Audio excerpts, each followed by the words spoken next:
C'est dans cette atmosphère de confusion politique au sein de l'avant-garde révolutionnaire que s'élabore la fondation du Parti communiste allemand.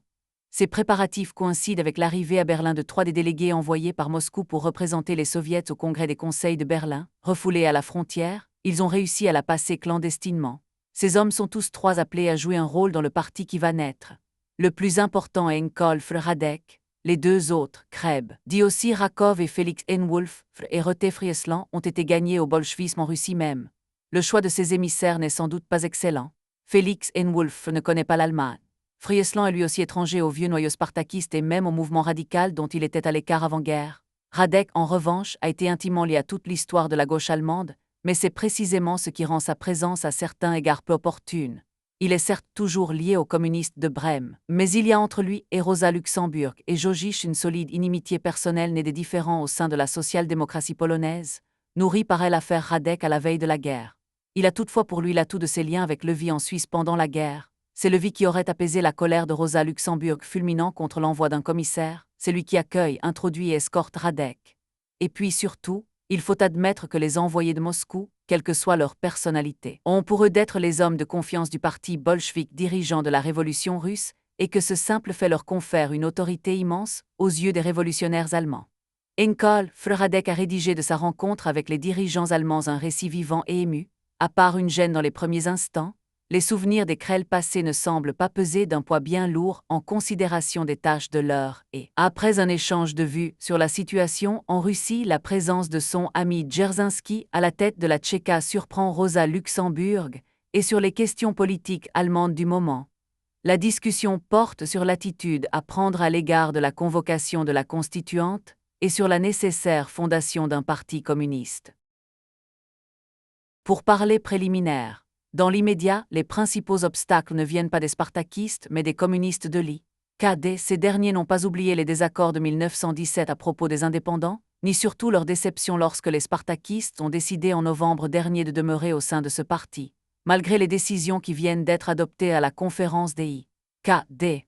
Johann Knief est hostile à la fusion avec Spartaku. Il s'en explique sans détour avec Radek qui a fait le voyage de Brême. Il estime que le gouvernement Enebet-Fras ne va pas tarder à être débordé par le mouvement des masses, et que la variante la plus probable est l'établissement d'un gouvernement plus à gauche, le Deboer-Liebknecht-Luxemburg, né de ce qu'il appelle l'impatience révolutionnaire, qui ferait courir le risque de discréditer les partisans des conseils et les véritables communistes. Il pense que l'heure des révolutionnaires véritables, lui et les siens, ne sonnera qu'après l'échec de ce gouvernement. En outre, si les partisans en Allemagne de la constitution d'un parti bolchevique, il juge impossible qu'un tel parti comprenne Rosa Luxemburg et ses partisans, qu'il estime étrangers à l'esprit du bolchevisme. Il explique en même temps à Radek que la révolution prolétarienne ne saurait vaincre en Allemagne que sur la base d'un large mouvement de masse, et qu'on a tout à redouter du rigoureux centralisme que le haut Jožiš ne manquerait pas d'instaurer dans un parti constitué avec les spartakistes. La discussion entre les 2 hommes est dure, mais elle se termine par un compromis. Plutôt que d'affronter en son vieil ami Radek le porte-parole des bolcheviks sur la question de la centralisation du parti révolutionnaire, Knief s'abstiendra d'intervenir et d'exposer sa position personnelle. La 2e conférence des IKD se tient en définitive à Berlin du 15 au 17 décembre, avec des délégués de Brême et Hambourg, de Rhénanie-Saxe-Bavière, et Württemberg-Berlin, les restes du groupe de Borchardt, moi son chef de file, les amis et partisans de Knief, Fröhlich, Laufenberg, Otto Rühl. La majorité des délégués admettent que la prochaine rupture des spartakistes avec les indépendants fait disparaître la principale divergence et l'obstacle essentiel à la constitution d'un parti unifié. Knief est intervenu pour proposer la participation des révolutionnaires à la campagne électorale pour la constituante, mais il est mis en minorité. Il saisit alors cette occasion pour refuser d'être délégué au congrès de fusion, et c'est Paul Fröhlich, partisan du boycottage, qui reçoit le mandat de représenter les communistes de Brême dans la direction unifiée à élire. Radek développe avec éloquence ses arguments en faveur d'une fusion qui n'a que trop tardé, selon lui. Certaines questions fondamentales qui séparent spartakistes et communistes de Brême, comme celle des syndicats, ne paraissent pas avoir été abordées.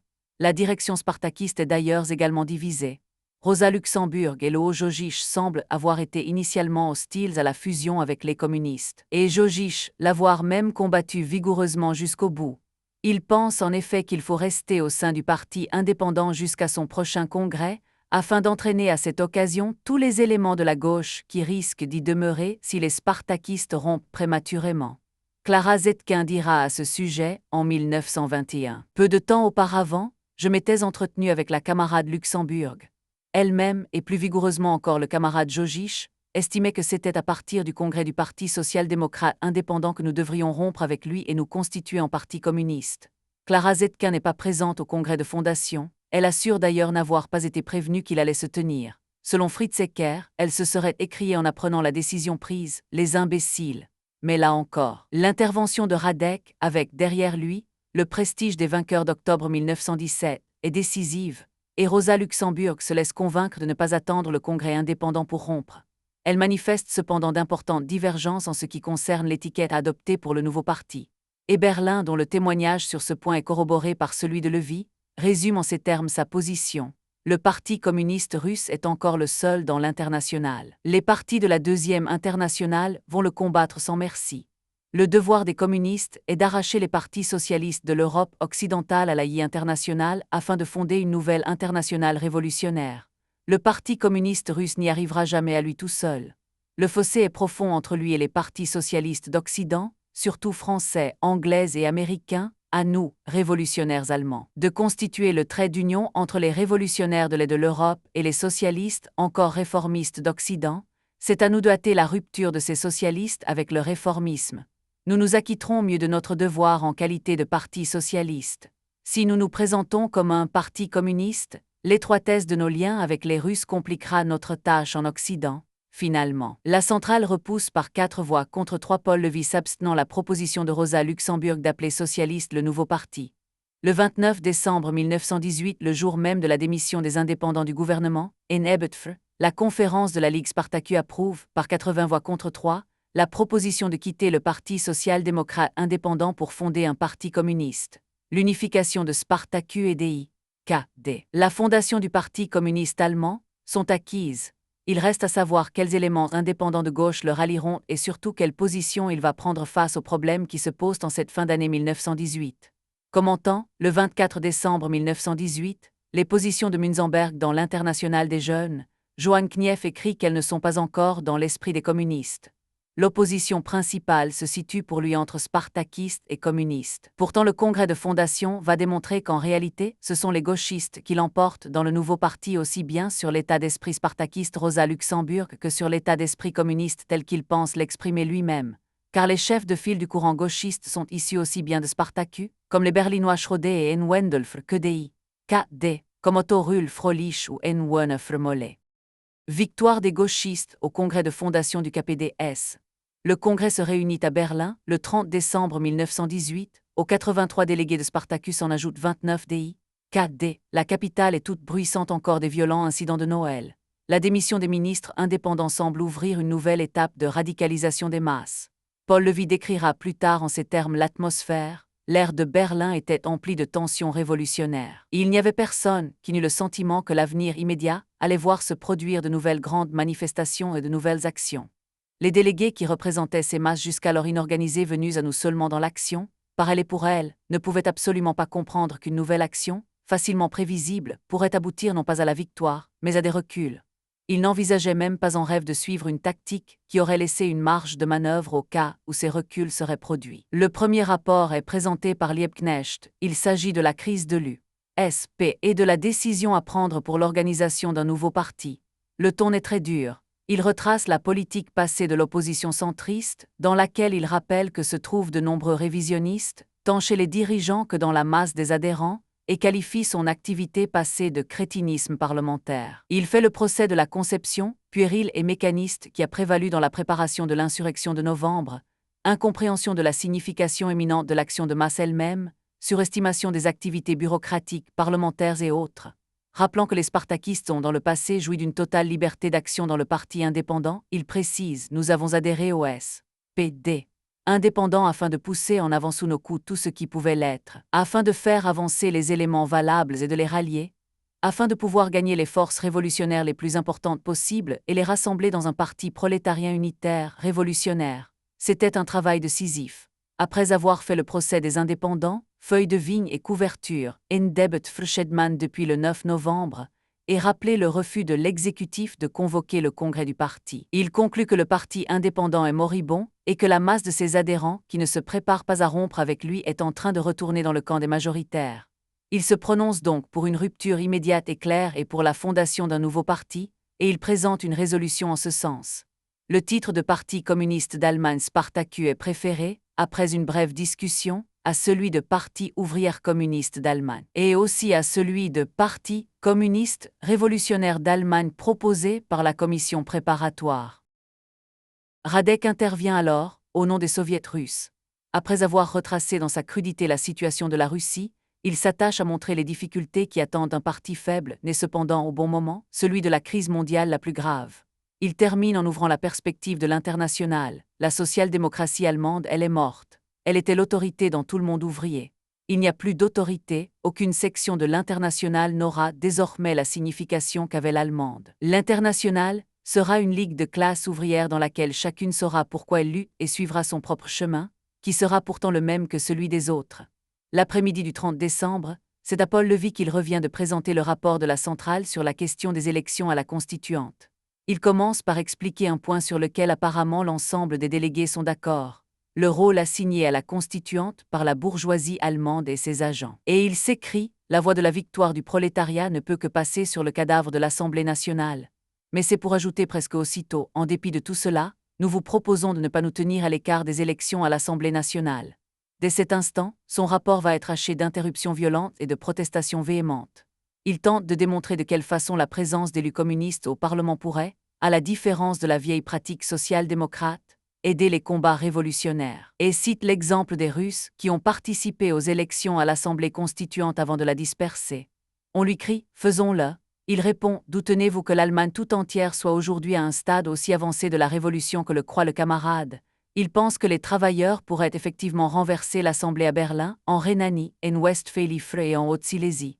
Mais ces districts ne sont pas toute l'Allemagne. Les révolutionnaires n'ont absolument pas la force d'organiser un boycottage qui se retournerait contre eux. Encore interrompu, il poursuit néanmoins: la question est trop sérieuse. Nous voyons la situation ainsi, la décision sur cette question peut engager pour des mois le destin de notre mouvement. Pensez donc à la situation telle qu'elle est: l'Assemblée nationale va se réunir. Elle se réunira et vous ne pourrez pas l'empêcher. Pendant des mois, elle dominera toute la vie politique allemande. Vous ne pourrez pas empêcher que tous les yeux soient fixés sur elle. Vous ne pourrez pas empêcher que même les meilleurs de vos partisans, pour s'orienter, s'informer, prévoir, cherchent à savoir ce qui se passera dans l'Assemblée nationale. Elle sera dans la conscience des prolétaires allemands, et vous, contre ce fait, vous voulez vous tenir à l'extérieur, travailler de l'extérieur? Mes camarades, vous voulez disperser l'Assemblée nationale. Que direz-vous si l'Assemblée nationale se réunit dans un endroit comme Schilda?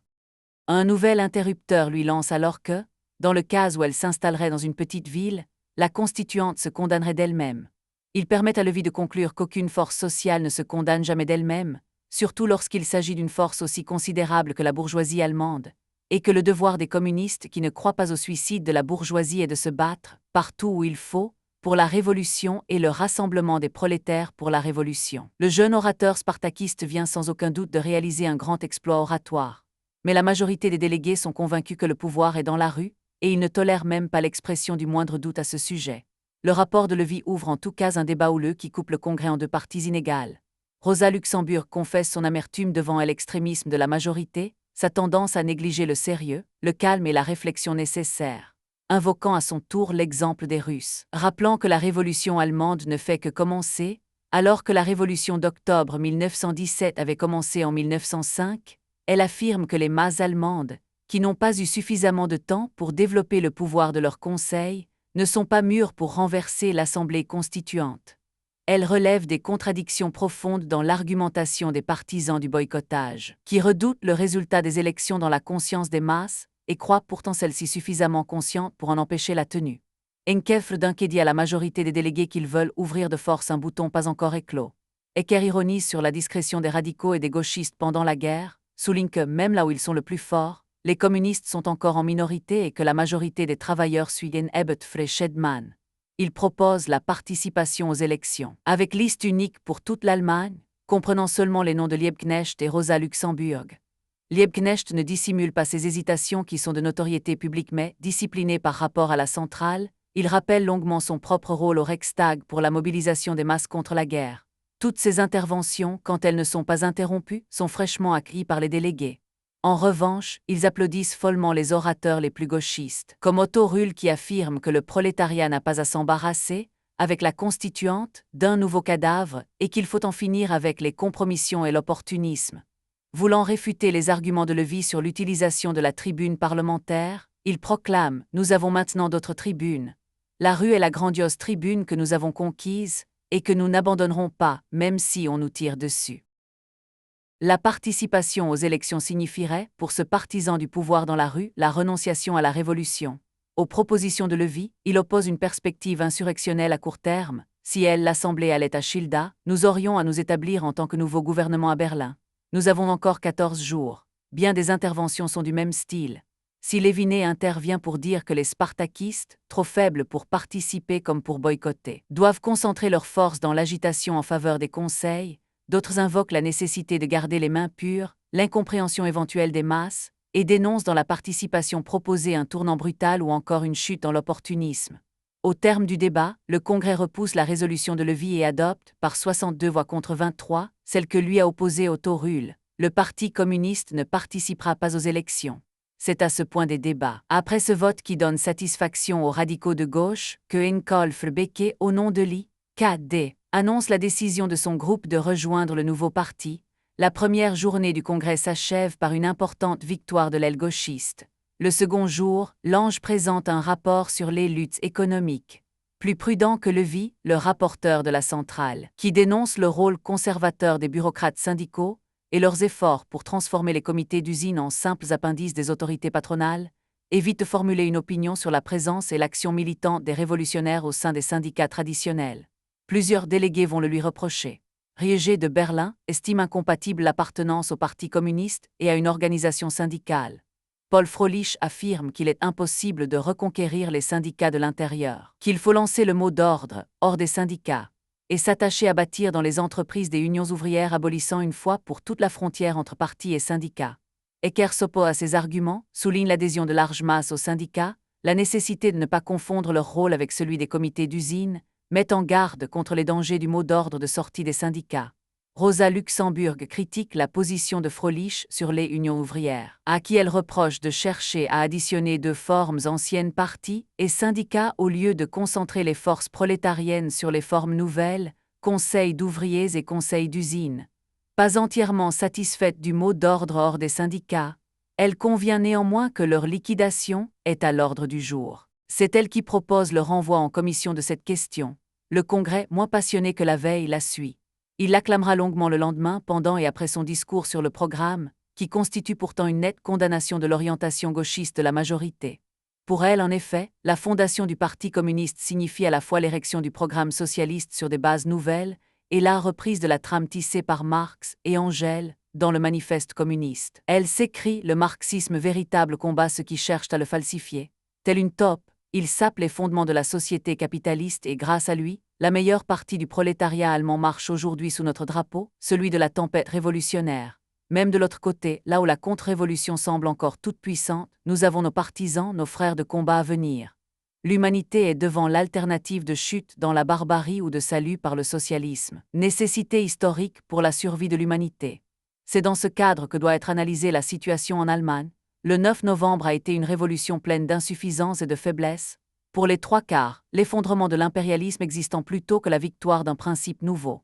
Malgré l'apparition des conseils d'ouvriers et de soldats, mots-clés de cette révolution, qui lui a conféré sur le champ le cachet spécial de la révolution socialiste prolétarienne. La première phase de la révolution a été caractérisée par des illusions, illusions du prolétariat et des soldats sur l'unité sous le drapeau du socialisme, illusions, que le socialisme ainsi brandi pourrait efficacement freiner la lutte de classe.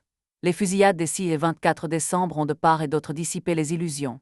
C'est le plus grand profit que le prolétariat puisse retirer, cette mise en pièces de ces illusions, car il n'est rien qui soit aussi nuisible à la révolution que les illusions. Rien qui lui soit plus utile que la vérité franche et claire.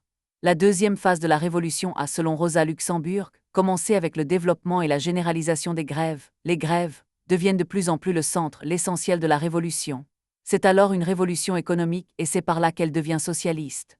La lutte pour le socialisme ne peut être menée que par les masses, dans un combat corps à corps contre le capitalisme, dans chaque entreprise, opposant chaque prolétaire à son patron. Alors seulement il s'agira d'une révolution socialiste. C'est au cours de cette deuxième phase que le gouvernement Shedman disparaîtra.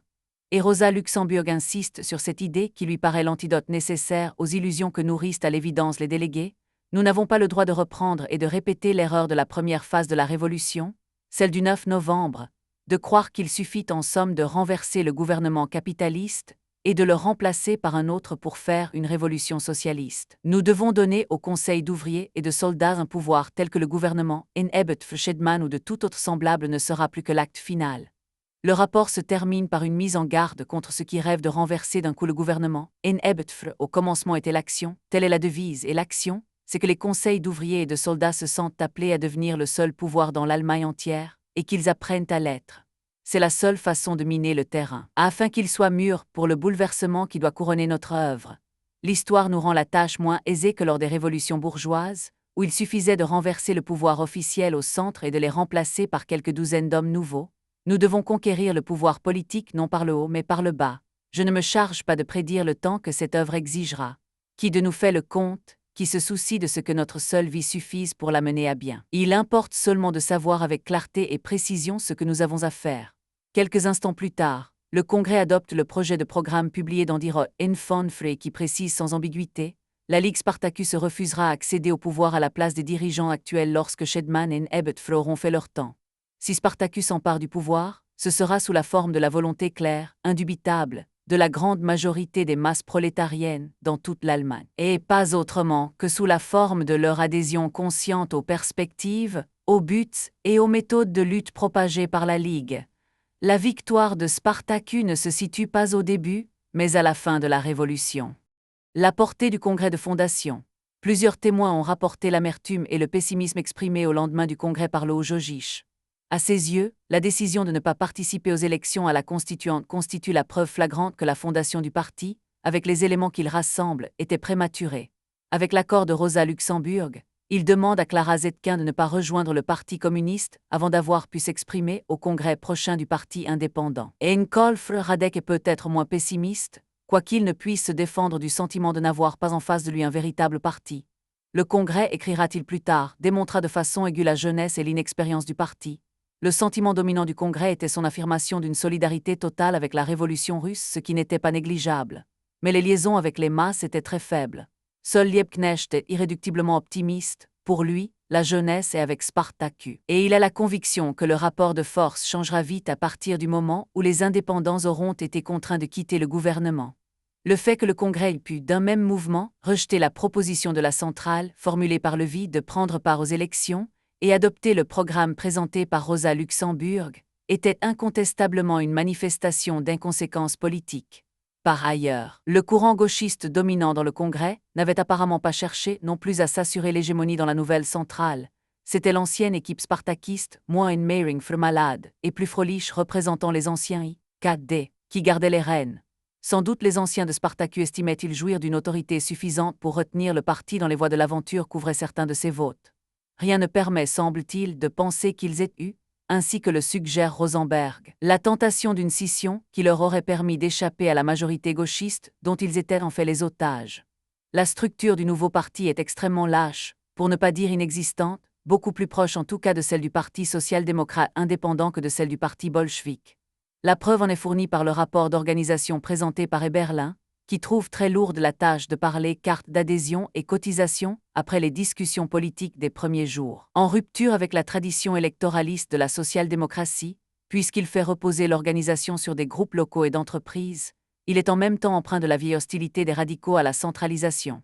Nous pensons qu'il faut mettre fin au vieux système de subordination des localités à la centrale, et que les différentes organisations locales et d'entreprises doivent avoir une pleine autonomie. Elles doivent être autonomes dans leur activité, et ne doivent pas toujours attendre ce qui sera ordonné de haut en bas. La centrale assume principalement la tâche d'assurer une direction spirituelle et politique et de résumer ce qui se passe à l'extérieur. Le rapport est à peine discuté, les échanges de vues et une brève altercation entre Ernst Meyer et Enkolf Becquet démontrent tout au plus la totale impréparation des deux groupes sur ce terrain et l'imprécision de leur conception. Les bases d'organisation du nouveau parti sont renvoyées pour étude et pour décision au prochain congrès. L'élection d'une centrale ne fait pas automatiquement d'elle la direction d'un véritable parti à l'échelle du pays. Pourtant, la plus grave conséquence des décisions du 31 décembre se trouve dans l'échec des pourparlers avec les délégués révolutionnaires berlinois qui se déroulent pendant le Congrès lui-même.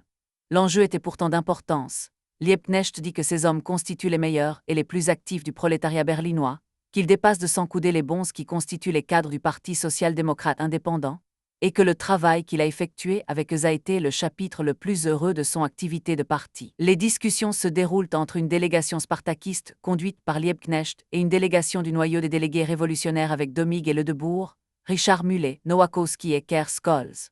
Elles sont interrompues à plusieurs reprises afin de permettre aux représentants des délégués de rendre compte à leurs mandants et de les consulter. Du côté des spartakistes, on s'est montré plein d'espoir sur la conclusion des négociations.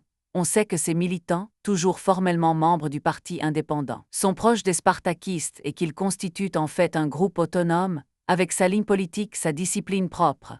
Mais Domig et Ledebour, qui sont leurs conseillers politiques et leurs véritables dirigeants, n'ont jamais dissimulé leur méfiance, devenue pour le second une hostilité ouverte. Tous deux attaquent d'emblée en disant que la principale question est à leurs yeux celle de la participation aux élections à la constituante. Mais un premier obstacle surgit quand les délégués révolutionnaires se voient offrir la participation de 5 d'entre eux aux commissions du Congrès sur le programme et l'organisation. La représentation des militants berlinois en serait ainsi augmentée, perspective que le Congrès ne serait pas prêt à accepter. Richard Muley relance le débat en déclarant brutalement que la poursuite d'un travail en commun est subordonnée à l'abandon par Spartacus de son ancienne tactique putschiste, de la poursuite des manifestations de rue, etc. Liebknecht répond que Richard Muley se fait dans cette affaire le porte-parole du NVO-Hetzfr. Il est évident que les incidents de Noël, l'histoire du NVO-Hetzfr rouge, pèsent lourd aux yeux des délégués, malgré leur sympathie pour les idées défendues par les spartakistes, malgré leur attachement à Liebknecht après des semaines de travail en commun. Les représentants des usines sont hostiles aux éléments aventuristes qui inspirent de telles actions et se réclament du spartakisme. Et Northofre Rosenberg écrit Domig, Ledebour et Richard Muley voulaient vraiment faire une politique communiste, mais ne voulaient rien avoir à faire avec le type que le public désignait comme spartakiste. Formule sans doute plus valable pour le délégué moyen que pour ces 3 dirigeants, dont Liebknecht souligne d'ailleurs qu'ils n'ont pas exactement la même attitude, Ledebour montrant le visage d'un ennemi résolu et Domig étant toujours très fraternel et proche. Quoi qu'il en soit, les conditions posées par les délégués révolutionnaires expriment cette profonde méfiance. Ils demandent l'abandon de la décision de boycottage des élections, l'établissement de la commission du programme sur une base paritaire, la définition précise, élaborée en commun de la tactique de rue, l'accès de leurs représentants au comité de rédaction de la presse et des tracts, la disparition enfin, dans le titre du nouveau parti, de la référence à Spartacus. Sans doute, ces conditions sont-elles de celles qu'un vieux bolchevique accepterait sans hésiter, et auxquelles un vieux spartakiste ne trouverait pas grand-chose à redire. Mais elles sont inacceptables pour la majorité des congressistes, dont l'attitude ironique à l'égard de ces négociations est d'ailleurs l'un des symptômes qui paraissent le plus alarmants à Radek. Liebknecht et la délégation communiste n'ont même pas eu besoin de rendre compte au Congrès et de le consulter pour prendre acte de l'échec des pourparlers. Il n'y a, sur cette question capitale, aucun débat dans le Congrès, en fait hostile depuis le début à la fusion avec les délégués. C'était là sans doute l'échec majeur des communistes allemands. La fondation d'un véritable parti communiste dans l'Allemagne de 1919 était difficilement concevable sans la participation de ces délégués ouvriers qui avaient la confiance du prolétariat berlinois, dont ils avaient dirigé les luttes pendant la guerre et les journées révolutionnaires. Quelques individus seulement, Paul Ecker, Fritz Wingerth, Paul Weyef, vont rejoindre le KPDS, auquel le noyau, et les milliers de militants qui l'influencent, vont tourner le NDOSFR et tenir rigueur de ce qu'ils considèrent comme une véritable opération scissionniste. Coupés de ces militants organisateurs de la classe ouvrière, cadre inauthentiques et indispensable d'un parti ouvrier révolutionnaire, les dirigeants spartakistes, et ils en avaient sans doute conscience, étaient sans prise sur le mouvement profond des travailleurs dans les entreprises. D'un autre côté, privés de tête politique, ou plutôt à la remorque des hésitants de la gauche indépendante, les admirables combattants des usines berlinoises allaient s'empêtrer dans les exigences contradictoires d'une situation infiniment plus complexe que celle de la guerre au cours de laquelle ils avaient gagné leur galon et leur autorité. Entre les deux groupes, d'autant plus rivaux qu'ils étaient proches, apparaissait en outre, dans une situation explosive, le risque d'une surenchère et d'une concurrence à gauche, considérablement accrue par l'état d'esprit gauchiste qui débordait tous les groupes politiques. Le Parti communiste, à peine né, déjà isolé des masses, s'était condamné à l'impuissance avant d'avoir commencé à agir. Les événements de janvier et l'assassinat de Liebknecht et Rosa Luxemburg allaient l'achever. L'acte décisif était à recommencer. Pourtant Lénine, apprenant la tenue du congrès dont il ignorait encore le contenu et le caractère, exultait le 12 janvier, dans une lettre aux ouvriers d'Europe et d'Amérique qu'il était en train de rédiger. Lorsque la Ligue Spartaku allemande, conduite par ses chefs illustres, connus du monde entier, ses fidèles partisans de la classe ouvrière que sont Liebknecht, Rosa Luxemburg, Clara Zetkin, Franzin Mühringer, eut rompu définitivement tout lien avec les socialistes comme Schedman, lorsque la Ligue Spartaku se fut intitulée Parti communiste allemand.